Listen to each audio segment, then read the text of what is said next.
Okay, welcome back. So, first, we're skipping forward to 1935 because there was no Nobel Prize given out in physics in 1934.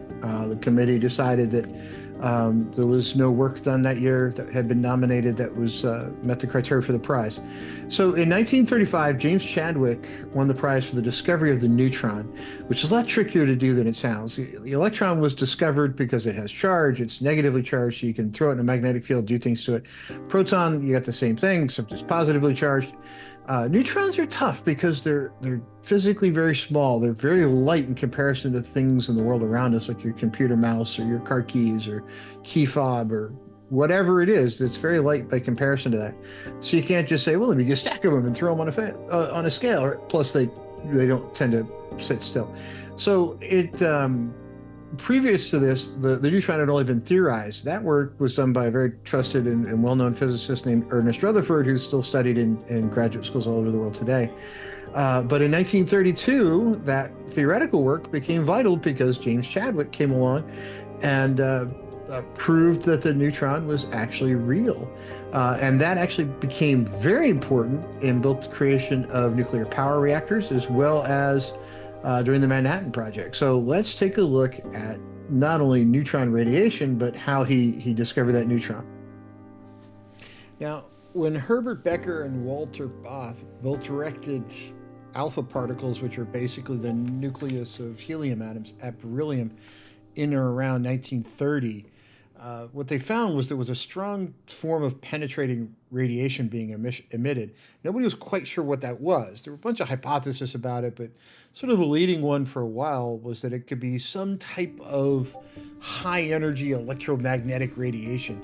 But in 1932, James Chadwick came along and proved that it actually consisted of a neutral particle with about the same mass of a proton.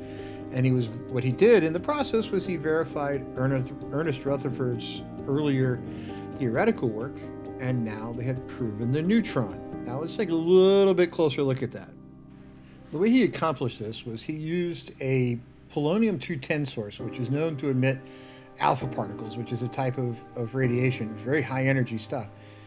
In this particular case, it's 5.7 MeV. You can get much higher energy alpha particles, but this is a naturally occurring source. That's what he used.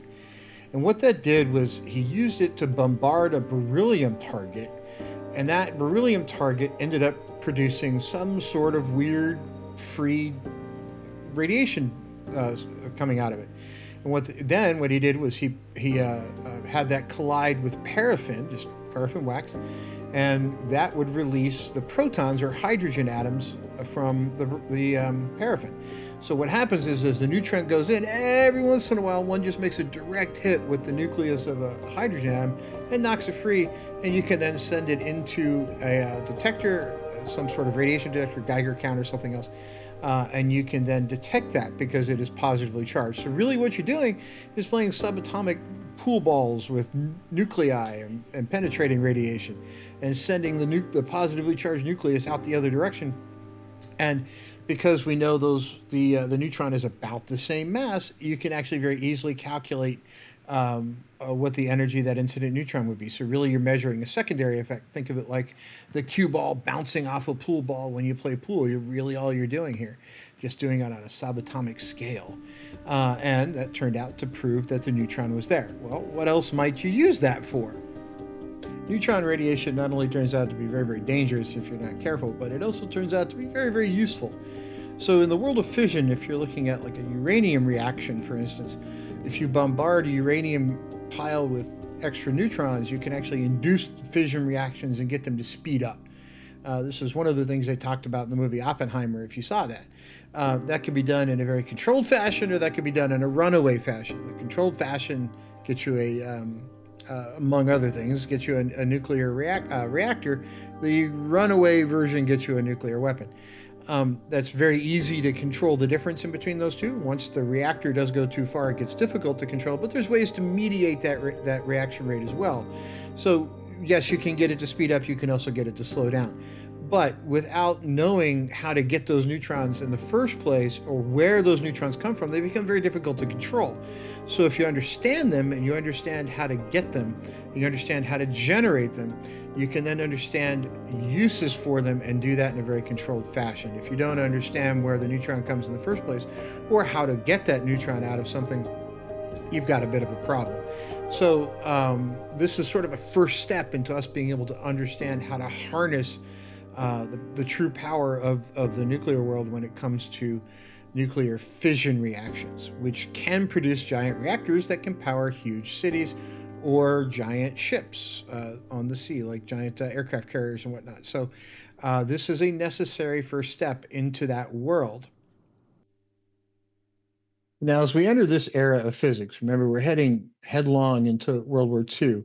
A lot of the things that are going to be discussed are in the nuclear world, and a lot of those things can be used to produce giant weapons that can kill large groups of people. I understand that. Science, and to me, scientists in general are in the pursuit of what goes on in nature.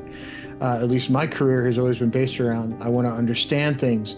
How they're used is, in general, not necessarily up to the scientists. That's usually up to somebody else.